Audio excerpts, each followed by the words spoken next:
اس طرح یہ فرقہ پیدا ہوا اور یہ فرقہ وجود میں آیا کہ لوگوں کو مذہب کے نام پر کیا کیا جائے؟ لڑایا جائے۔ اچھا، عجیب بات ہے کہ اس رافضی کا، اس شیعہ کا نام مجھے یاد نہیں ہے، ہندوستان میں جنگ آزادی کے بعد سب سے پہلی کتاب جو فقہ حنفی کے خلاف لکھی گئی تھی وہ شیعہ رافضی نے لکھی ہے۔ کس نے لکھی ہے؟ شیعہ رافضی نے لکھی ہے سب سے پہلے، اور غیر مقلد اسی کتاب سے چوری کر کے فقہ حنفی پر اعتراض کرتے رہے، یعنی اسی غلاظت کو چاٹ چاٹ کر انہوں نے لوگوں میں کیا کیا ہے؟ تقسیم کیا ہے۔ اب سوال یہ ہے کہ غیر مقلد کہتے ہیں کہ یہ فرقہ نبی علیہ السلام کے زمانے سے چلا آ رہا ہے، تو بدبختوں ہمارا سوال یہ ہے، جب آپ یہ بات کرتے ہو کہ یہ فرقہ وہاں سے آ رہا ہے، تو جب فاؤنڈر اور یہ فینڈر، یہ جو پادری تھا، یہ اس وقت چیخ رہا تھا، چلا رہا تھا، تیرے مولوی کہاں تھے اس وقت؟ تو بتا نا، اپنے مولویوں میں سے کسی کا نام تو بتا، اپنے مولویوں میں سے کسی کا نام بتا جو اس کا منہ بند کرنے والا ہو۔ آپ لوگ تو اہل اسلام کے خلاف، احناف کے خلاف تو فتوی بازی کرتے تھے۔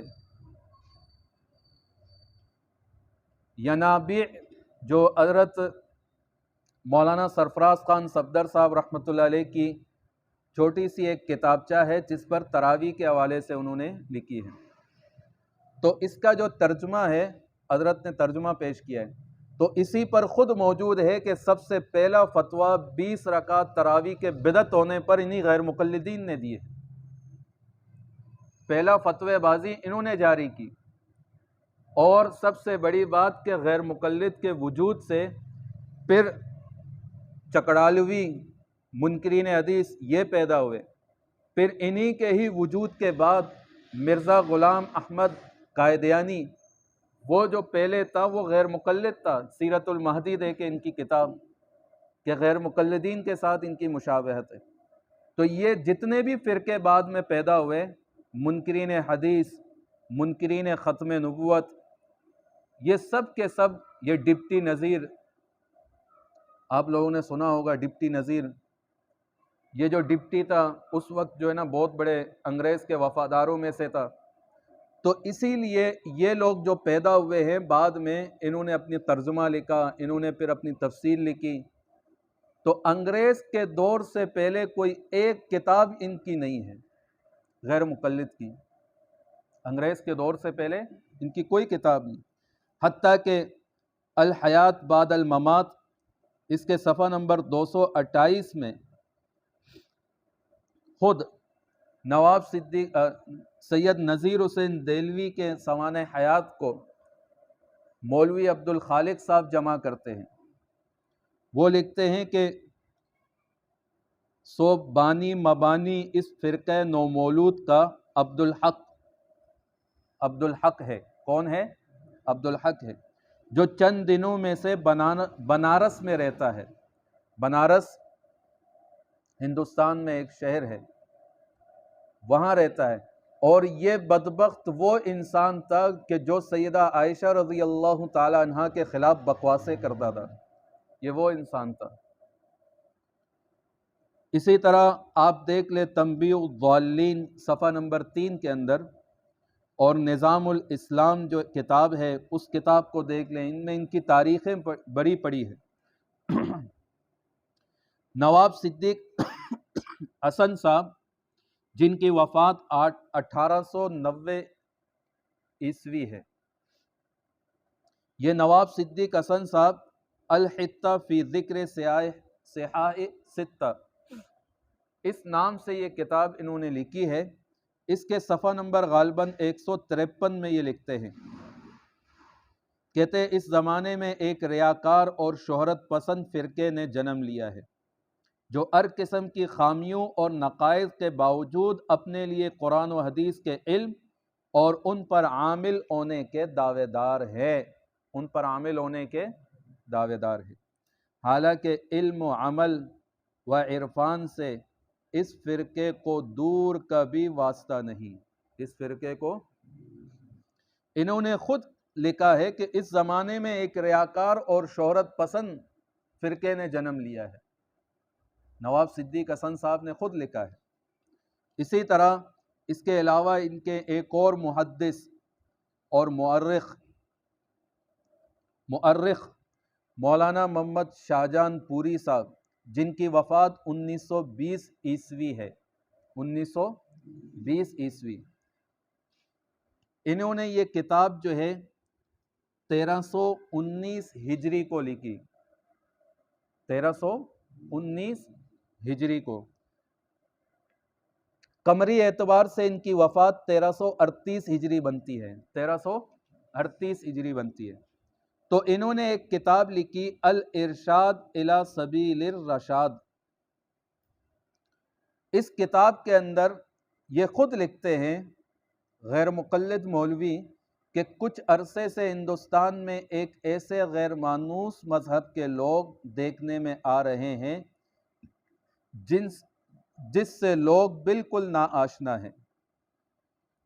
پچھلے زمانے میں شاذ و نادر اس خیالی کے لوگ کہیں ہوں تو ہوں، مگر اس کثرت سے دیکھنے میں نہیں آئے، اس کثرت سے دیکھنے میں نہیں آئے، بلکہ ان کا نام ابھی تھوڑے ہی دنوں سے سنا ہے۔ اپنے آپ کو تو وہ اہل الحدیث یا محمدی یا موحد کہتے ہیں، اپنے آپ کو وہ کیا کہتے ہیں؟ اہل حدیث یا محمدی یا موحد کہتے ہیں، مگر مخالف فریق میں ان کا نام غیر مقلد یا وہابی یا لا مذہب کے نام سے لیا جاتا ہے۔ یہ ان کے خود کے مولوی لکھ رہے ہیں۔ پھر کیا کہتے ہیں؟ کہتے ہیں چونکہ یہ لوگ نماز میں رفع دین کرتے ہیں اور بنگال کے عوام ان کو رفع یدینی بھی کہتے ہیں، رفع یدینی بھی کہتے ہیں۔ جیسے پاکستان والوں کو پاکستانی کہا جاتا ہے، ہندوستان والوں کو ہندوستانی، تو ان کو رفع یدینی کہا جاتا تھا، چونکہ ان کی سب سے پہلی شرارت یہی ہے نا کہ رفع دین کرتے ہو نہیں کرتے ہو، نہیں کرتے ہو، نہیں ہوتی نماز بغیر رفع دین۔ لیکن جب یہ لوگ سامنے آتے ہیں تو کہتے ہیں نہیں، رفع دین کے بغیر نماز ہوتی ہے لیکن سنت کے خلاف ہے۔ سمجھ میں آ گئی بات؟ تو ان کی یہ کتاب ہے الارشاد الی سبیل الرشاد۔ اس کتاب کے اندر انہوں نے صفحہ نمبر 13 ہے غالباً اس کی۔ تو یہ ہے ان کی ایک مختصر سا تعارف کہ کیسے یہ وجود میں آیا اور کب وجود میں آیا۔ تو یہ 1800 عیسوی سے پہلے کے لوگ نہیں ہیں۔ پھر الزام تو ہمیں بھی ہوتا ہے نا کہ آپ بھی تو انگریز کے دور سے پہلے تو موجود ہی نہیں تھے۔ بات سمجھے نا؟ تو اس کا آسان سا جواب یہ ہے، ایک مرتبہ غیر مقلدین کے کراچی میں نصیب شاہ، ان کا ایک بہت بڑا مناظر ہے، جب ہم ان کے سامنے بیٹھے شرائط طے کر رہے تھے، مناظرے کے شرائط طے کر رہے تھے، تو اس نے کہا، مجھے کہا، میں نے کہا خیریت ہے شاہ صاحب، کیا حال ہے؟ خیریت سے؟ طبیعت ٹھیک ہے؟ بولا الحمدللہ۔ کہ شاہ صاحب آپ کتنے عرصے سے غیر مقلد بنے؟ کہتے ہیں الحمدللہ میں پہلے حنفی تھا، میں بعد میں غیر مقلد ہوا ہوں، اہل حدیث بنا ہوں۔ میں نے کہا پہلے تو سارے حنفی تھے، تم لوگ ہو ہی بات کی پیداوار، تم لوگ تو ہو ہی بات کی پیداوار۔ میں نے کہا آپ نے تو خود ثابت کر دیا، آپ نے خود ثابت کر دیا۔ یہ نہیں کہا میرا باپ، میرا دادا، میرا جد امجد، دادا پر دادا یہ سارے اہل حدیث تھے، یہ نہیں کہا، بلکہ خود کہا کہ پہلے میں حنفی تھا۔ میں نے کہا سب پہلے حنفی ہوتے، تم لوگ ہو ہی بات کی پیداوار۔ سے چونک گیا بیچارہ، پریشان ہو گیا۔ تو یہ ہے ان کی ایک مختصر سا تعارف۔ ترجمہ قرآن ان کے حوالے سے اور احادیث کا ترجمہ ان کے حوالے سے، یعنی غیر مقلدین کے حوالے سے، ان کا کوئی ترجمہ قرآن، تفسیر قرآن یا ترجمہ یا حدیث کی شرح یا ترجمہ حدیث یا ان کی نماز کی کتاب یا ان کی مسجد یا ان کا مدرسہ انگریز کے دور سے پہلے آپ نہیں دکھا سکتے، انگریز کے دور سے پہلے۔ اچھا، ان کا نام انگریز کے زمانے میں وہابی وہابی کہتے تھے، ان کو کیا کہتے تھے؟ وہابی وہابی۔ یہ تو سیرت ثنائی مولانا ثناء اللہ امرتسری کے سیرت کو پڑھیں، انہوں نے خود لکھا ہے کہ باقاعدہ طور پر انگریز سے درخواست کر کے کہ بھئی ہمارا نام وہابی سے اہل حدیث الاٹ کیا جائے، اہل حدیث الاٹ کیا جائے۔ سوال یہ ہے کہ جب تم نبی کے زمانے سے تھے تو تمہارا نام اہل حدیث پھر انگریز نے خود لکھا، خود کیا ہے نا بھائی، بات سمجھے نا؟ تو بھائی ایک آدمی پہلے سے اہل حدیث ہے تو اس کو دوبارہ اہل حدیث نام الاٹ کروانے کی کیا ضرورت ہے؟ ایک آدمی کا پہلے سے شناختی کارڈ بنا ہوا ہے، دوبارہ شناختی کارڈ بنانے کی کیا ضرورت ہے؟ تو انگریز بابا سے انہوں نے کیا کیا؟ اپنا نام وہابی سے الاٹ کر کے کیا رکھا؟ اہل حدیث، محمدی، پھر محمدی کہلائے، جیسے کہ الارشاد والے مولانا شاہجہان پوری صاحب نے خود لکھا ہے۔ فریق مخالف کے نزدیک لوگ کیا کہلاتے تھے؟ غیر مقلد، وہابی، لا مذہب، صحیح ہے؟ اور یہ لوگ اپنے آپ کو اہل حدیث کہتے تھے، بات سمجھے نا؟ تو بھائی بات اصل یہی ہے کہ آپ کے فرقے کا وجود انگریز کے دور سے پہلے نہیں تھا۔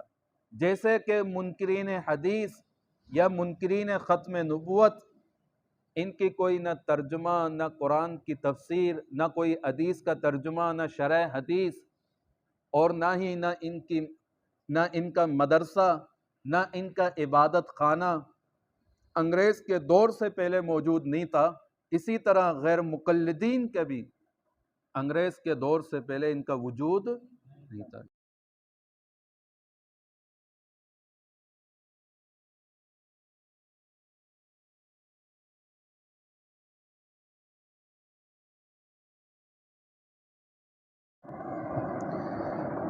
اب بات یہ ہے کہ اس فرقے کا کام کیا ہے؟ اس فرقے کا کام کیا ہے؟ اس فرقے کا کام یہ ہے کہ جب ان کے انگریز کے منوس قدم ہندوستان میں جب آئے تو انہوں نے مذہبی تحقیق کے خوشنما اور دل فریب عنوانوں سے اس ملک میں ایک خودسر اور متعصب اور متشدد فرقہ غیر مقلدین کو جنم دیا، یعنی پیدا ہوئے۔ اب اس فرقے کا پہلا قدم یہ ہے کہ سلف صالحین سے بدگمانی، سلف صالحین سے بدگمانی، اور دوسرا ان کا کام یہ ہے کہ اس فرقے کی انتہا سلف صالحین کے بارے میں بد زبانی ہے۔ کیا ہے بھائی؟ بد زبانی۔ آپ اس کو یوں سمجھ لیں کہ اس فرقے کا ہر شخص اعجاب کل ذی رأی برأیہ کا مصداق ہے، یعنی ہر کوئی اپنے آپ کو اچھا سمجھتا ہے، ہر کوئی اپنے آپ کو اچھا سمجھتا ہے۔ اور یہ فرقہ لعن آخر هذه الامة اولها، یہ اللہ کے نبی علیہ الصلاۃ والسلام کی جو ترمذی ثانی میں یہ حدیث موجود ہے، جو قیامت کی علامات میں سے ہے، قیامت کی علامات میں سے ہے کہ آخر والے لوگ پہلے والے کو لعن طعن کریں گے، پہلے والوں کو لعن طعن کریں گے۔ یہ اس حدیث کے ٹکڑے کا مصداق ہے غیر مقلدین فرقہ، چونکہ ان میں ہر فرقے کا شخص اپنے آپ کو دوسرے سے بہتر اور افضل سمجھتا ہے۔ کیا سمجھتا ہے؟ بہتر اور افضل سمجھ، یہاں تک کہ یہ لوگ حضرات جو ہے آگے بڑھتے بڑھتے اپنے آپ کو ائمہ مجتہدین سے بھی بہتر سمجھتے ہیں۔ یہاں پہ امام ابو حنیفہ سے غلطی ہوئی ہے، ابے جاؤ یار۔ ایک غیر مقلد سے میں نے پوچھا کہ امام ابو حنیفہ رحمۃ اللہ علیہ سے کہتا ہے غلطی ہوئی ہے، میں نے کہا امام ابو حنیفہ رحمۃ اللہ علیہ کے اصول جانتے ہو؟ کہتے ہیں مجھے کیا معلوم ان کے اصول۔ میں نے کہا ان کے جو انہوں نے اصول مرتب کروائے ہیں وہ اصول ہی آپ جان لو تو وہ آپ کے لیے کافی ہے۔ صحیح ہے، اصول بھی آپ جان لو تو کافی ہیں۔ یہ وہ لوگ ہیں جو کتابچہ کو کتا بچہ کہتے ہیں، کتابچہ کو کیا کہتے ہیں، اور انس کو انس کہتے ہیں، انس کو انس، انس رضی اللہ تعالیٰ عنہ، یہ وہ لوگ ہیں۔ تین ڈبے بیچنے والے لوگ بھی کہتے ہیں کہ امام ابو حنیفہ سے یہاں پہ غلطی ہوئی ہے، تو یہ لوگ اپنے آپ کو امام ابو حنیفہ سے افضل سمجھ رہے ہیں نہیں سمجھ رہے ہیں؟ ہم سمجھے ہیں امام المجتہدین امام اعظم ابو حنیفہ رحمۃ اللہ علیہ نہیں سمجھے۔ تو ان کی تاریخ کی کتاب بھی آپ دیکھ لیں، تاریخ کے حوالے سے جو انہوں نے کتاب رد تقلید پر جو معیار الحق نذیر حسین دہلوی صاحب نے لکھی ہے، جن کی وفات 1902 عیسوی ہے، 1902 عیسوی، اور تاریخ اہل حدیث کے نام سے اس فرقے کو مزید آگے بڑھاتے ہوئے مولوی ابراہیم میر سیال کوٹی صاحب، انہوں نے جو ہے نا تاریخ اہل حدیث لکھی، جن کی وفات 1956 عیسوی ہے، 1956 عیسوی، یہ ان کی کتابیں ہیں۔ اور اس حوالے سے انشاءاللہ کچھ تاریخی باتیں ہیں، وہ بعد میں انشاءاللہ آپ حضرات کو بتا دیں گے۔ یہ ہے خلاصہ کہ کس طرح یہ انگریز کے زمانے میں کیسے وجود میں آیا اور کب آیا۔ یہ ایک مختصر سا تعارف تھا فرقہ غیر مقلدین کا۔